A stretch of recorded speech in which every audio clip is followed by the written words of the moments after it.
ভাবে নিউজ আসতেছে, কোনো পারিশ্রমিক হচ্ছে না। আমরা এখনো পাইনি, কেউই পায় নাই। একটা মিডিয়ায় একটা রিপোর্ট এসেছে যে বিপিএল এর যে 7 দল তারা কেউই কোনো ক্রিকেটারের পারিশ্রমিক আসলে পরিশোধ করেনি।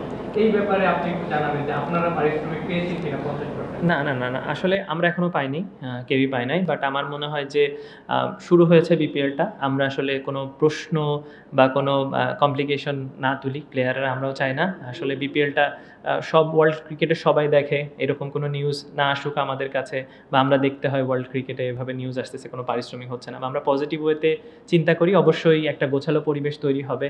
আমাদের কিন্তু অনেক ড্রেসও আসছে অনেক দেরিতে, অনেকের গিয়ার্স আসছে অনেক দেরিতে। সো বিপিএলটাকে আমরা সবাইকে পজিটিভ ওয়েতে নিতে চাই। অবশ্যই মালিকরা না দিয়ে তো যাবে না, বা বিপিএলের যারা বিসিবি আছে তারাও তো আসলে এটাকে অর্গানাইজ করবে। তো আমরা অবশ্যই পজিটিভ ওয়েতে নিচ্ছি যে হ্যাঁ, সময়ের সাপেক্ষের কারণে হয়তো বা বিলম্ব হয়েছে, আশা করি তারা প্রপার ওয়েতে অর্গানাইজ করবে। এক্স্যাক্টলি, আমি আসলে যখন এই টিমের ক্যাপ্টেন সিলেক্ট হলাম, তখন আসলে আমার প্রতিটা প্লেয়ারের কাছে একটাই রিকোয়েস্ট আছে বা থাকবে সবসময় থ্রু অফ দ্য টুর্নামেন্টে।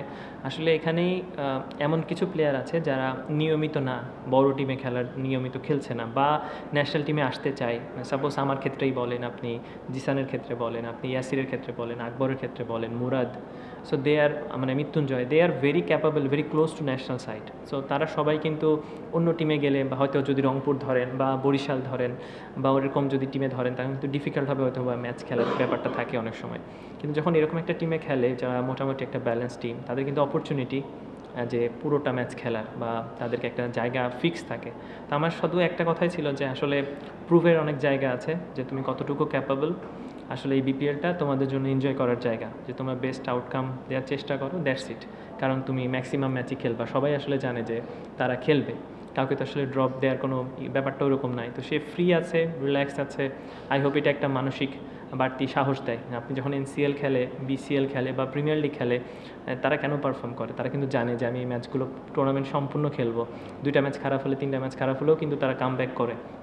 একটাই কারণ যে তারা কনফিডেন্স পায় কোচের কাছ থেকে, ক্যাপ্টেনের কাছ থেকে, যে সে থ্রু অফ দ্য টুর্নামেন্টটা খেলবে। তখনই আসলে আউটকামটা আসে।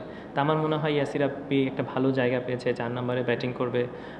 আশা করি এটা ওর একটা বাড়তি মোটিভেশন দিয়েছে। আর থ্রু অফ দ্য উইকেটের সময় আমার কথা হচ্ছিল যে যেহেতু 2টা উইকেট পড়ে গেছে, আর পিছনে আমাদের ওরকম ক্যারি করার ব্যাটসম্যান নেই, তা আমি চেষ্টা করছিলাম ওর সাথে একটাই কথা যে আমার অনেক সময় 2 রান হোক ওভারে, 3 রান হোক, বাট আমরা ক্যারি করবো ম্যাচটাকে। সো ক্যারির পরে যখন আমরা সেট হচ্ছিলাম, তখন আস্তে আস্তে আমরা বিল্ড করেছি আরও এক্সিলেন্ট। আমার দেখা বাংলাদেশে অনেক ইয়াং প্লেয়ারদের মধ্যে one of the best innings এটা।